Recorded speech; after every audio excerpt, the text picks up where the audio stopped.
Legenda Danau Tondano, Sulawesi Utara. Provinsi Sulawesi Utara adalah daerah paling utara di Pulau Sulawesi.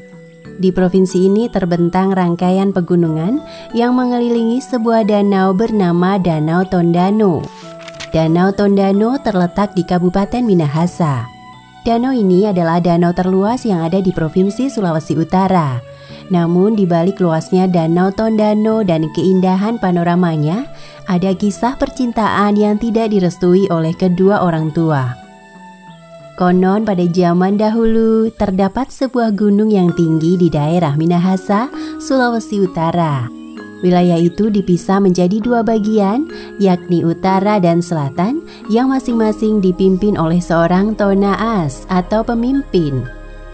Tonaas yang memimpin di wilayah utara dikaruniai seorang anak perempuan bernama Marimbau. Sedangkan Tonaas dari wilayah selatan memiliki putra tunggal bernama Maharimbau. Umur Marimbau dan Maharimbau ini hampir sama, namun mereka tidak mengenal satu sama lain. Sebab tempat tinggal orang tua mereka yang berjauhan dan harus melewati perbatasan yang sudah disepakati oleh Tonaas di utara dan selatan. Seiring waktu berlalu, Marimbau dan Maharimbau tumbuh menjadi perempuan dan laki-laki dewasa. Keduanya sudah waktunya meneruskan kepemimpinan ayah mereka masing-masing. Maharimbau yang merupakan seorang laki-laki tentu memiliki kemudahan untuk bisa berlatih ilmu bela diri dan bebas pergi kemanapun tanpa perlu mengkhawatirkan keamanannya. Hal ini berbeda dengan Marimbau. Sebagai seorang perempuan yang cantik jelita, banyak pemuda yang ingin menjadikan Marimbau sebagai calon istri mereka. Rumah Tonaas di utara pun sering menerima kedatangan tamu laki-laki yang berniat untuk melamar Marimbau. Sebab Marimbau memiliki tugas untuk meneruskan kepemimpinan ayahnya. Akan tetapi Marimbau tidak bisa leluasa belajar bela diri atau berburu di hutan. Meskipun putri dari seorang Tonaas, hal itu tidak menjamin keselamatannya ketika ia harus berpergian jauh. Karena lelah dengan keadaan yang dialaminya, akhirnya Marimbau mengucapkan sumpah di hadapan ayah dan ibunya. Aku bersumpah demi rakyat di utara, aku tidak akan menikah terlebih dahulu sampai aku siap menggantikan posisi ayah sebagai Tonaas. Tapi anakku, bagaimana jika kau lupa dengan sumpahmu ini? Berhati-hatilah. Tidak ayah, aku akan menerima semua resikonya. Mulai hari ini, aku akan mengubah penampilanku agar mereka mengira aku seorang laki-laki. Sejak saat itu, Marimbau mengubah total penampilannya. Ia berpakaian layaknya seorang laki-laki. Ia pun bisa dengan bebas mempelajari ilmu bela diri dan berburu di hutan. Selain itu, penampilannya sebagai laki-laki menjaga dirinya dari pemuda daerah lain yang bisa saja menyukai dirinya. Suatu hari Marimbau pergi berburu di hutan seorang diri. Terlalu sibuk mencari hewan buruan, ia tidak sadar telah berjalan terlalu jauh. Gadis itu ternyata telah sampai di daerah perbatasan dan memasuki wilayah selatan. Dalam kebingungan seorang diri mencari jalan keluar ke wilayah utara, Marimbau tidak sadar tengah diincar penjaga perbatasan. Ia ditangkap oleh Maharimbau yang tengah berjaga di daerah perbatasan. Laki-laki itu mengira Marimbau adalah mata-mata yang dikirim dari daerah utara. Siapa kau? Kenapa kau berani memasuki wilayah ini? Aku sedang berburu dan tidak tahu kalau sudah tersesat hingga ke wilayah sini. Kamu pasti mata-mata yang dikirim dari wilayah utara. Tuduhanmu tidak benar. Aku hanya berburu dan tidak berniat untuk menjadi mata-mata. Biarkan aku kembali ke daerahku. Aku tidak percaya dengan perkataanmu. Kau akan menjadi tawananku dan menghadap pada Tonaas. Marimbau ingin segera kembali ke daerahnya. Ia pun menolak ajakan Maharimbau menghadap Tonaas di selatan. Karena Marimbau menolak, ia pun mendapat perlakuan keras dari Maharimbau. Dalam kelelahan, Marimbau berusaha melawan dan terjadilah pertarungan antara Marimbau dan Maharimbau. Dalam pertarungan itu, Marimbau berusaha mengelak serangan Maharimbau. Akan tetapi usahanya ternyata malah membuka kedoknya sebagai wanita. Rambut hitamnya yang panjang tiba-tiba terurai karena tutup kepalanya terlepas. Melihat lawannya berubah penampilan, Maharimbau pun langsung menghentikan serangannya. Ia tidak menyangka lawannya adalah seorang wanita cantik. Maharimbau memandang gadis cantik yang berusaha merapikan rambutnya kembali. Hatinya berdegup kencang dan matanya tidak bisa mengalihkan pandangannya dari Marimbau. Merasa penasaran dan bersalah telah melawan seorang wanita, Maharimbau pun meminta maaf. Maafkan jika aku telah melukaimu. Kalau aku boleh tahu, siapa namamu? Aku Marimbau, putri dari Tonas di Utara. Aku sudah bilang, aku bukan mata-mata dan hanya tersesat karena sibuk mencari hewan buruan. Baiklah, aku percaya denganmu.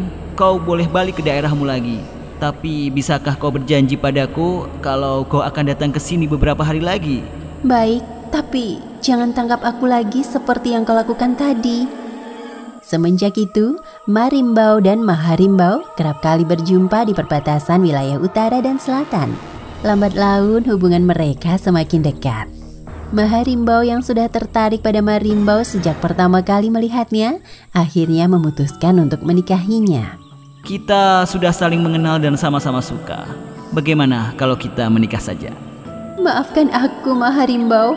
Untuk saat ini aku tidak bisa menyanggupi permintaanmu, karena aku sudah bersumpah tidak akan menikah sebelum menjadi Tonaas pengganti ayahku. Mendengar jawaban dari gadis pujaannya, Maharimbau pun menerima penolakan dari Marimbau. Namun pemuda itu tidak putus asa. Tiap kali bertemu Marimbau, ia selalu menyampaikan keinginannya untuk menikah. Ia terus-menerus membujuk supaya Marimbau menerima lamarannya. Hingga pada pertemuan yang kesekian kalinya, Marimbau pun luluh hatinya dan mengiyakan ajakan menikah dari Maharimbau. Akan tetapi Marimbau meminta agar menyampaikan niat pernikahannya pada kedua orang tuanya terlebih dahulu. Namun kedua orang tua Marimbau tidak mengizinkan mereka menikah. Bukankah kau berjanji tidak akan menikah sebelum menjadi Tonas, anakku? Iya ayah, tapi aku mencintainya. Aku harap kau bisa memikirkannya lagi, anakku. Baik ayah. Dalam kebimbangan, Marimbau kembali menemui Maharimbau untuk membicarakan rencana pernikahan mereka yang tidak direstui oleh orang tuanya. Namun di luar dugaan, keduanya bersepakat tetap melanjutkan rencana pernikahan mereka. Karena rumah mereka yang berjauhan, pasangan itu melakukan pernikahan secara diam-diam tanpa dihadiri oleh kedua orang tua mereka.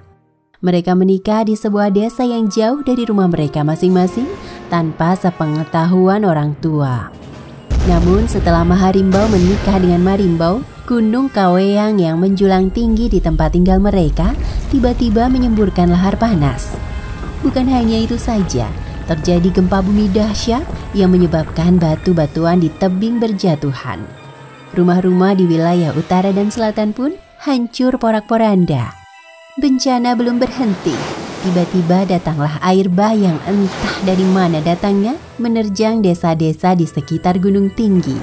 Banyak manusia, rumah, dan hewan yang tenggelam akibat air bah tersebut. Bencana itu dipercaya akibat Marimbau yang melanggar sumpahnya sendiri.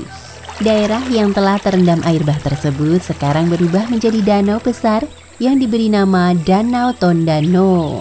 Kini danau yang terletak di wilayah Tondano ini menjadi destinasi wisata. Wisatawan bisa menyusuri tepian danau sambil menikmati panorama gunung yang ada di sekeliling danau. Hikayat Burung Taun dan Burung Ngul-ngul. Kisah dari daerah Sulawesi Utara. Kabupaten Minahasa merupakan salah satu kabupaten yang menjadi bagian dari Provinsi Sulawesi Utara. Provinsi Sulawesi Utara yang berada di ujung paling utara Pulau Sulawesi ini beribu kota di Kota Manado. Sebagai salah satu tempat yang kaya dengan aneka satwa unik, Minahasa memiliki banyak cerita tentang dunia hewan. Salah satu cerita tersebut adalah kisah burung taun dan burung ngul-ngul. Bagaimana kisah cerita tersebut? Mari kita simak bersama. Dahulu kala, sebelum adanya manusia, hewan-hewan hidup dengan tenang dan damai. Setiap hari, hewan-hewan tersebut selalu bebas bepergian kemana saja di hutan yang hijau nan lebat. Hewan-hewan tersebut ada yang menjalin persahabatan erat layaknya manusia. Misalnya, ada persahabatan antara burung bayan dengan burung taun. Setiap hari, burung taun dan burung bayan selalu pergi bersama. Di mana ada burung taun, di situ ada burung bayan. Begitu juga sebaliknya. Pada zaman dahulu, burung taun tidak jauh berbeda dengan burung taun zaman sekarang. Berbadan besar dan memiliki bulu yang hitam. Suaranya nyaring, serak, dan parau. Pada bagian ekornya terdapat bulu yang panjang, sedangkan bagian paruhnya terdapat garis-garis yang menunjukkan umur dari burung taun tersebut. Hanya saja, burung taun zaman dahulu belum memiliki mahkota di kepalanya. Begitu pula dengan burung bayan. Suaranya merdu dan tubuhnya lebih kecil dari burung taun. Hanya saja, pada bagian kepalanya terdapat mahkota atau jambul. Kalian lagi yang datang. Hei kerbau, kasihan sekali kamu ini ya. Setiap hari hanya makan rumput dan tidak bisa terbang. Hihihi, badannya banyak kutunya lagi. Kalian ini bisanya menggangguku saja. Coba kalau berani, ganggu si harimau. Kami mengganggumu karena tidak mungkin kamu memakan kami. Setelah mengganggu si kerbau, kali ini burung taun dan burung bayan mendatangi siput yang sedang berjalan. Hai siput, mau kemana kamu? Aduh, kalian lagi. Jangan-jangan kalian mau membalikan rumahku lagi ya? Tidak. Kami ini kan burung baik hati. Tiba-tiba, burung taun menggulingkan rumah siput. Burung taun dan burung bayan langsung pergi sambil tertawa. Hei, awas kalian! Dasar burung nakal! Burung taun dan burung bayan kali ini terbang di atas sebuah sungai. Mereka melihat seekor buaya yang sedang tidur dan berjemur. Burung taun terbang mendekati buaya tersebut dan menjatuhkan sebuah batu kecil di atas kepala buaya. Aduh, hei kalian, dasar burung jahil. Awas ya, akan aku makan kalian nanti. Setelah terbang ke sana kemari sambil mengganggu beberapa hewan di hutan, burung bayan dan burung taun beristirahat di sebuah batang pohon. Nafas mereka masih terengah-engah. Bayan, sebenarnya aku sudah lama ingin meminjam mahkotamu. Hanya saja aku malu mengatakannya. Kalau boleh, mahkotamu itu aku pinjam sehari. Besok aku akan kembalikan lagi. Boleh saja. Emangnya kamu mau kemana? Aku hanya ingin pergi ke beberapa tempat saja. Burung taun mendekatkan kepalanya ke burung bayan. Burung bayan melepas mahkotanya dan memasangkan ke kepala burung taun. Nah, sekarang kamu kelihatan lebih gagah. Tapi jangan lupa, besok dikembalikan ya. Wah, terima kasih Bayan. Besok pasti akan aku kembalikan. Setelah memakai mahkota milik burung bayan, burung taun segera terbang meninggalkan burung bayan. Ketika burung taun sudah pergi jauh, burung bayan mulai merasa was-was. Apa mungkin burung taun sudah menipuku? Tidak mungkin. Dia kan sudah bertahun-tahun menjadi sahabatku. Setelah lewat sehari, ternyata burung taun belum juga datang mengembalikan mahkota. Bahkan seminggu kemudian burung taun belum juga kelihatan batang hidungnya. Burung bayan pun menjadi sedih memikirkan mahkotanya.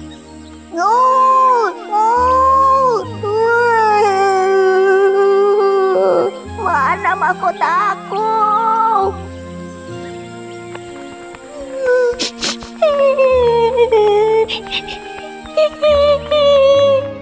Hei Bayan, ada apa kau menangis? Burung bayan dengan terisak-isak menceritakan tentang mahkotanya yang dibawa burung taun.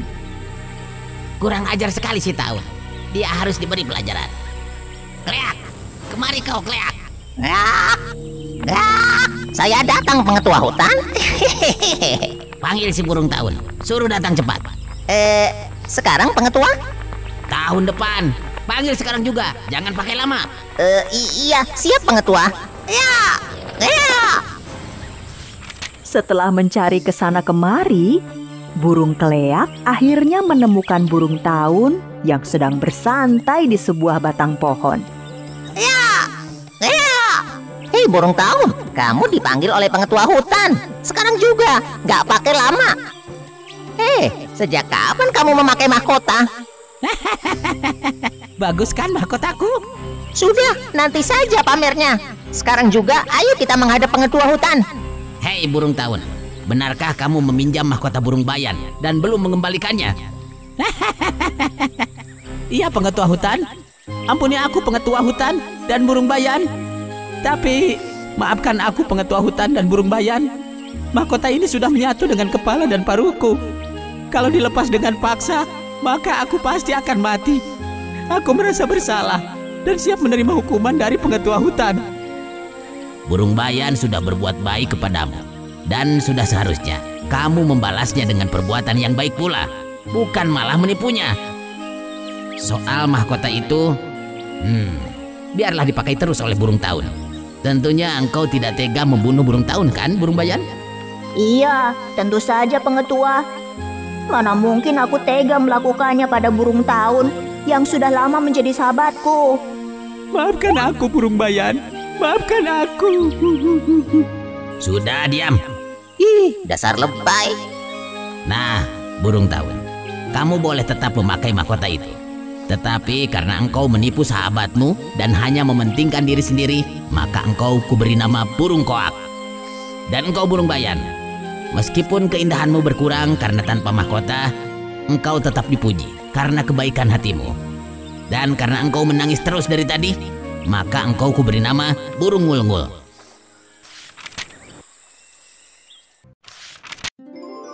Kisah burung kekekau. Cerita dari Provinsi Sulawesi Utara. Minahasa adalah salah satu suku bangsa yang mendiami wilayah di Provinsi Sulawesi Utara. Suku Minahasa terkenal dengan masakan khasnya yang bernama tinutuan atau lebih populer dengan sebutan bubur Manado. Selain kekayaan adat istiadatnya, suku Minahasa juga kaya dengan berbagai cerita rakyat. Salah satu cerita rakyat tersebut adalah kisah burung kekekau. Di zaman dahulu kala, hiduplah seorang janda tua miskin bersama dua anak gadisnya di sebuah desa terpencil dekat hutan. Mereka hidup sederhana dengan menggantungkan pada tanaman atau buah-buahan hasil hutan. Kemiskinan tidak membuat mereka berkeluh kesah. Buah-buahan di hutan yang melimpah sudah cukup membuat mereka bahagia. Meskipun buah-buahan di hutan sangat melimpah, keluarga tersebut hanya mengambil seperlunya untuk memenuhi kebutuhan makan sehari-hari mereka. Hingga suatu siang, kemarau panjang melanda desa tempat keluarga tersebut tinggal. Kak, aku sudah lapar sekali. Dan kita berjalan sudah sangat jauh. Bersabarlah, Dik. Kakak juga sangat lapar. Musim kemarau seperti ini, buah-buahan memang sulit ditemukan. Karena kelelahan, mereka pun beristirahat di bawah sebuah pohon. Rasa lelah dan hembusan angin sepoi-sepoi membuat mereka mengantuk. Ketika kakak dan adik sedang tertidur, tiba-tiba berbagai jenis buah-buahan yang sudah masak jatuh di sekitar mereka. Kakak, bangun Kak, bangun! Ada apa? Dari mana datangnya buah-buahan ini? Entahlah Kak, buah-buahan ini jatuh begitu saja. Kekekeu, kekekeu, kekekeu. Burung apa itu Kak? Aku juga baru kali ini melihat burung dengan suara yang aneh itu. Kakak dan adik tersebut membawa pulang beraneka buah-buahan yang sudah masak itu ke gubuknya. Mereka menceritakan tentang kejadian yang mereka alami di hutan kepada ibunya. Ibu dan anak-anaknya merasa bahagia serta bersyukur atas rejeki yang mereka terima. Beberapa hari kemudian, setelah buah-buahan sudah habis, kakak beradik itu kembali masuk hutan. Kali ini mereka menuju arah yang berbeda dari beberapa hari kemarin. Kakekeu, kakekeu, kakekeu. Kakak, lihat itu, burung yang kita lihat beberapa hari yang lalu. Hai burung, siapakah kamu ini sebenarnya? Kami mengucapkan terima kasih kamu telah memberi kami makanan beberapa hari yang lalu. Hehehe, sama-sama. Sebagai makhluk Tuhan, kita ini harus saling membantu. Kalau boleh tahu, siapakah namamu wahai burung? Aku juga tidak tahu siapa namaku. Yang jelas, aku ini seekor burung. Karena kamu suka mengeluarkan suara kekekau, bolehkah kami memanggilmu burung kekekau? Baiklah, tidak masalah. Memberi nama itu memang tugasnya manusia.